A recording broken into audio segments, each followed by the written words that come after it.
Hello friends, आज मैं आप लोगों के लिए ऐसी न्यू टिप्स लेकर आई हूँ जो आप लोगों की डेली लाइफ को बहुत ज़्यादा आसान बना देंगी। साथ ही साथ मैं कुछ ऐसे कबाड़ से जुगाड़ बताऊँगी जिसकी हेल्प से आप अपने किचन और अपने घर दोनों को बहुत ही साफ़ सुथरा रख सकते हैं। तो देर नहीं करते हैं और फटाफट से अपना वीडियो शुरू करते हैं। तो आज का मेरा जो सबसे पहला टिप है वो है सैंडल को लेकर। सैंडल हो गई हो गर्ल्स की हो या फिर जेंट्स की जो स्लीपर होती है ना, जिसको हम घर में यूज़ करते हैं, उसके लिए भी ये टिप फॉलो करती है। तो क्या होता है, अक्सर जब हम मार्केट में सैंडल खरीदने जाते हैं तो हम क्या करते हैं, उसके ऊपर की साइन देखकर, ऊपर की डिज़ाइन देखकर हम इसको ख़रीद लेते हैं, क्योंकि जब हमें ये ऊपर से बहुत अच्छी लगती है तो हम इसका आगे पीछे कुछ नहीं देखते हैं और बस इसको अच्छे से उठा लाते हैं। लेकिन इसको लेते समय आपको एक बात और अच्छे से ध्यान रखना है। आपको क्या करना है, इसको ना पीछे साइड पलट के आपको ज़रूर से देखना है। जैसे कि मैं इधर 2 सैंडल लिए हुई हूँ और मैं आपको दोनों की बैक साइड में दिखा रही हूँ। तो एक आप देख सकते हैं कि इसका जो पीछे वाला पोर्शन है वो कितना फ्लैट है, कितना चिकना है, और जो दूसरा वाला है उसमें कुछ लाइन बनी हुई है और कुछ खुरदरा सा है। तो जब भी आप मार्केट में सैंडल खरीदने के लिए जाएँ या चप्पल खरीदें तो आप उसके पीछे ज़रूर से देख लें कि आपको ऐसी चप्पल खरीदना है जिसके पीछे चिकना ना होकर कुछ खुरदरा सा हो, कुछ लाइन बनी हुई हो या कुछ डिज़ाइन हो। क्योंकि इस टाइप की जो सैंडल होती है ना, वो बिल्कुल भी फिसलती नहीं है। और अगर हम इस टाइप से सैंडल खरीद लेते हैं जिसके पीछे के टाइप में कोई डिज़ाइन नहीं होती है, बहुत ज़्यादा चिकना होता है, तो ये ना फिसलने के बहुत ज़्यादा चांस होते हैं। तो अगर आपने इस टाइप से सैंडल खरीद ली हो, क्योंकि भूल से सभी लोग खरीद लेते हैं जिसको पता नहीं होता, जैसे कि मुझे भी स्टार्टिंग में नहीं पता था, तो मैंने भी सैंडल जो है वैसे खरीद ली थी। तो हम किस तरीके से ये सैंडल की फिसलन को दूर करें, इसके लिए एक बहुत ही अच्छा सा हैक है। आपको रेगमाल ले लेना है। रेगमाल आपको ईजीली 5 से 10 रुपए में कोई भी शॉप पे मिल जाएगा, जहाँ पर पेंट वगैरह मिलता है ना, वहीं से आप ले लीजिए। तो इस तरीके से रेगमाल को आप अपने सैंडल के पीछे रगड़िए। इससे क्या होगा, जो सैंडल में चिकनापन होगा उसमें एक खुरदरे सी सैंडल हो जाती है। बिल्कुल भी इसमें जो चिकनापन होता है जिसकी वजह से हमें फिसलन होती है वो नहीं होता है। तो ये बहुत अच्छा तरीका होता है, क्योंकि जब भी हमारी सैंडल में फिसलन होती है, ये फिसल जाती है, तो हम इसको पहन तो लेते हैं, लेकिन अचानक से कभी भी कहीं पानी होता है या हम कहीं जाते हैं जल्दी तो अचानक से गिरने के बहुत ज़्यादा चांस होते हैं, जिससे कि हमें चोट भी लग जाती है और साथ ही साथ बहुत ज़्यादा नुकसान भी हो जाता है। तो इस टाइप से अगर आप सैंडल लाए हैं तो एक बार इस टिप को ज़रूर से फॉलो कीजिए। चाहे फिर वो आपकी डेली रोज की अगर स्लीपर में इस टाइप की प्रॉब्लम है फिसलने की, तब भी आप रेगमाल से इसको ईजीली हटा सकते हैं। आपकी जो स्लीपर है वो बिल्कुल भी फिसलेगी नहीं। चाहे बच्चों की सैंडल हो गई हो, बड़ों की सैंडल हो गई हो, तो रेगमाल की हेल्प से आप उसका चिकनापन दूर कर सकते हैं। बहुत ही अच्छी सी टिप है, आप एक बार ज़रूर से ट्राई करिएगा। और मेरी जो नेक्स्ट टिप है वो है कुकर को लेकर। तो कुकर तो सभी के घर में यूज़ होता है, क्योंकि किचन का जो मेन बर्तन होता है मेरे हिसाब से तो कुकर ही होता है। क्योंकि कुकर को हम दाल बनाने में, सब्जी बनाने में, बहुत सी चीज़ें बनाने में यूज़ करते हैं।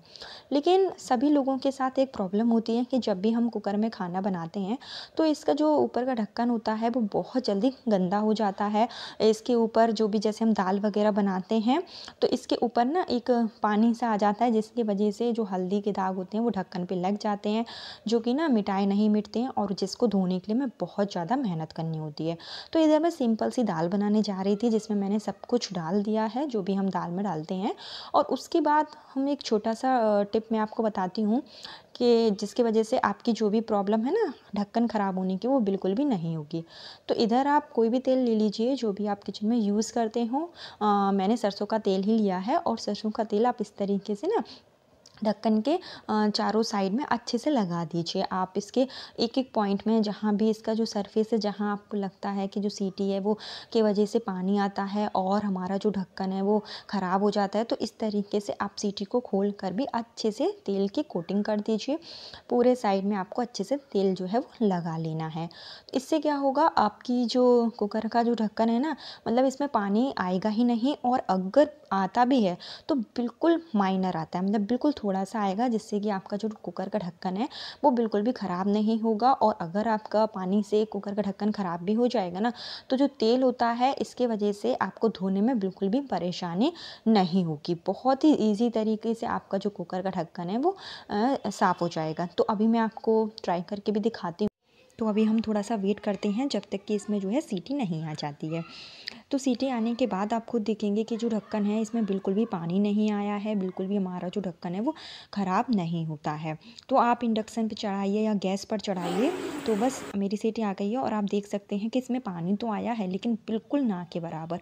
बिल्कुल भी हमारा जो कुकर है वो उसका ढक्कन बिल्कुल भी गंदा नहीं हुआ है, क्योंकि जो जब कुकर में पानी आ जाता है इसकी वजह से अगर हम इंडक्शन पर खाना बनाते हैं तो इसके ख़राब होने के बहुत ज़्यादा चांस होते हैं। साथ ही साथ अगर हम गैस पर बनाते हैं तब भी हमारी जो गैस का बर्नर है वो बहुत जल्दी ख़राब हो जाता है। तो आप देख सकते हैं कि मेरी जो दाल है वो भी पक गई है अच्छे तरीके से, और हमारा जो ढक्कन है उसमें बिल्कुल भी निशान नहीं पड़ा है। तो ये बहुत अच्छा तरीका होता है। और अगर आप लोगों के साथ में ये वाली प्रॉब्लम हो रही है कि आपका जो कुकर है वो दाल बनाते समय या सब्ज़ी बनाते समय बहुत ज़्यादा गंदा हो जाता है, तो एक बार ये वाले हैक को ज़रूर से ट्राई करिएगा। और अगर हेल्पफुल लगे तो वीडियो को लाइक ज़रूर करिएगा। और मेरी जो नेक्स्ट स्टेप है वो है मसाले के पैकेट को लेकर। तो जब भी हमारे घर में इस टाइप से सब्जी मसाला, गरम मसाला या फिर जो अमचूर पाउडर वगैरह आता है, तो हम लोग क्या करते हैं कि इसको ना पैकेट से ऐसे खोलते हैं और सब्जी वगैरह में डाल देते हैं। उसके बाद जब हम इसका ढक्कन भी बंद करके रखते हैं तो हम इसको अगर रख देते हैं तो आप देखते हैं कि थोड़ी देर बाद ही इसका जो ढक्कन है वो खुल जाता है, ठीक से ढक्कन जो है बंद नहीं होता है। साथ ही साथ अगर हम इस ज़्यादा ध्यान नहीं देते हैं और हम कुछ भी सामान उठाते हैं तो इससे जुड़ा अगर इस ये रखा होता है ना उसके बगल में पैकेट, तो जो पैकेट है वो गिर जाता है, जिसकी वजह से हमारा जो पैकेट में मसाला है वो भी वेस्ट होता है। साथ ही साथ जो सरफेस एरिया होता है वो भी बहुत जल्दी गंदा हो जाता है। और हमें बार बार इसके किचन की सफाई करनी होती है, जो कि अगर हम सफाई पे ध्यान ना दें तो किचन जो है वो बहुत ज़्यादा देखने में गंदा लगता है। तो आज मैं आपके लिए एक बहुत ही अच्छी सी जुगाड़ लेकर आई हूँ, जो कि आप घर के बेस्ट चीज़ों से बना सकते हैं। आपको मार्केट से इसके लिए कुछ भी खरीदना नहीं है, जो भी आपके पास है आप उसका यूज़ करके इसको ऑर्गेनाइज़ कर सकते हैं। बहुत ही अच्छा तरीका है, मुझे पसंद आया तो शायद आपको भी पसंद आए। तो इसके लिए हमें क्या करना है, इस टाइप के कंटेनर होते हैं ना जिसमें आपने देखा होगा कि मिठाई वगैरह आती है या फिर बिस्किट आते हैं, नमकीन वगैरह जो भी आता है ना इस टाइप के डिब्बे में, तो हम क्या करते हैं जब बिस्किट वगैरह मिठाई ख़त्म हो जाती है तो उसके बाद हम इनको फेंक देते हैं। हम समझते हैं इनका कोई यूज़ नहीं है। तो इस तरीके से हम क्या कर सकते हैं, इनको फेंके नहीं। जितने भी हमारे पास मसाले के पैकेट हैं जो कि हम किचन में यूज़ करते हैं, तो उसको हम इस तरीके से डिब्बे में ऑर्गेनाइज़ करके रख सकते हैं। अब आप कहेंगे कि मैंने तो इधर एक ही डिब्बे में रखा है, तो मैं आपको दूसरे डिब्बे का भी यूज़ बताती हूँ। आप चाहें तो अगर आपके पास एक डिब्बा है तो आप ऐसे ही रख सकते हैं, और अगर आपके पास दो हैं तब तो बहुत अच्छी बात है, आप एक की जो है कवरिंग करके रख सकते हैं। एक ऐसा ढक्कन की तरह बिल्कुल भर के करेगा। तो आप इस तरीके से इसको अपने किचन में रखिए। आप चाहें तो इसको लेटा कर भी रख सकते हैं या इसको आप वर्टिकल शेप में भी रख सकते हैं। बिल्कुल भी ये गिरेगा नहीं और अलग से ना ये शेप रहेगा। मतलब जब हम कुछ भी सामान उठाएंगे तो, और जब भी मसाला वगैरह चाहिए होगा तो हम सीधा यही डिब्बा उठा लेंगे, और जो भी हमें चीज़ चाहिए होगी तो हम इसी से निकाल लेंगे और वापस से इसको रख देंगे। ना तो इसका ढक्कन खुलने वाला है जिससे कि धूल मिट्टी भी इसमें नहीं जाएगी, और ना ही ये हमारे सरफेस को भी गंदा करेगा। तो अगर आपके पास एक ही ढक्कन है तो आप सीधे इसके बेस में लगा दीजिए जैसे मैंने लगाया है, और ऊपर से आप इसकी कवरिंग के लिए या तो सिल्वर फॉइल का यूज़ कर लीजिए या फिर आप कोई भी पेपर लगा लीजिए जो हमारे घर में न्यूज़पेपर आता है वही। तो इस तरीके से हम अपनी किचन में इसको रख देंगे और देखने में भी बहुत अच्छा लगता है, क्योंकि सारे डिब्बे जो हैं वो एक साथ सेट रहते हैं। आई होप आपको आइडिया पसंद आया हो। और मेरी जो नेक्स्ट स्टेप है वो है इस तरीके के तकिया को लेकर। आपने देखा होगा कि हम मार्केट से अपने छोटे बच्चों के लिए इस तरीके का पिलो लाते हैं, जो कि ना थोड़ा सा रुई वाला होता है इस तरीके से, इसमें जैसे बाल जैसे होते हैं। इस तो सबसे ज़्यादा प्रॉब्लम आती है इसको धोने में, क्योंकि क्या होता है इस पर हम कोई कवर वगैरह तो नहीं चढ़ाते हैं, ऐसे ही हम इसको मतलब बच्चों के नीचे लगा देते हैं, यूज़ करते हैं इसको। और अगर हम इसको बार बार धोते हैं तो ये ना बहुत जल्दी ख़राब भी हो जाते हैं, क्योंकि इसके अंदर जो होती है वो सस्ती वाली ही फॉर्म लगी होती है। तो आज मैं आपको एक बहुत अच्छा आइडिया बताऊंगी कि आप बिना धुले इसको किस तरीके से साफ़ कर सकते हैं।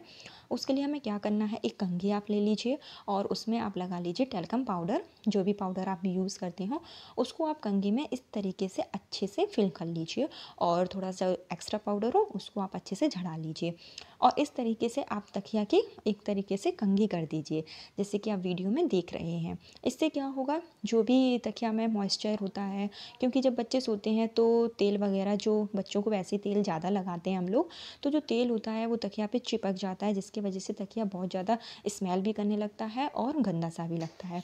तो इस तरीके से हम तकिया की स्मेल को बहुत अच्छे से रिमूव कर सकते हैं। साथ ही साथ तकिया जो है बहुत अच्छे से क्लीन हो जाता है, इसमें बहुत ही अच्छे से स्मेल भी आने लगती है। तो दोनों साइड आप इस तरीके से कर दीजिए और आपको धोने की बिल्कुल भी ज़रूरत नहीं है। अगर आप चाहें तो इसको मतलब काफ़ी लंबे टाइम बाद आप एक बार इसको वॉश भी कर सकते हैं और बार बार आप इसको धोइए नहीं, क्योंकि ये बहुत जल्दी ख़राब हो जाता है। तो इस वाली टिप को आप एक बार से ज़रूर ट्राई करके देखिएगा अगर आपके पास भी इस टाइप के पिलो हैं। और साथ ही साथ अगर आपके पास सोफ़ा सेट है, उस पर भी इस टाइप के जो तकिया हैं वो रखे जाते हैं ना, तो उसको भी क्लीनिंग आप इस तरीके से कर सकते हैं। आपको इसमें कुछ भी नहीं करना है, बस सिंपल सा लेना है पाउडर और इस तरीके से आप इसको अच्छे से क्लीन कर देंगे। चारों साइड आप क्लीन करेंगे, बहुत अच्छे से क्लीनिंग हो जाती है। और मेरी जो नेक्स्ट टिप है वो भी बहुत यूज़फुल है। तो जब भी हमारे पास इस टाइप का ब्रश होता है कपड़े धोने वाला, तो आपने देखा होगा कि 6-7 महीने के बाद जब हम इसको कंटिन्यू यूज़ करते हैं, तो इसके जो ब्रश होता है ना, जो इसके ये जो होते हैं दांतें जो होते हैं वो बहुत जल्दी ख़राब हो जाते हैं।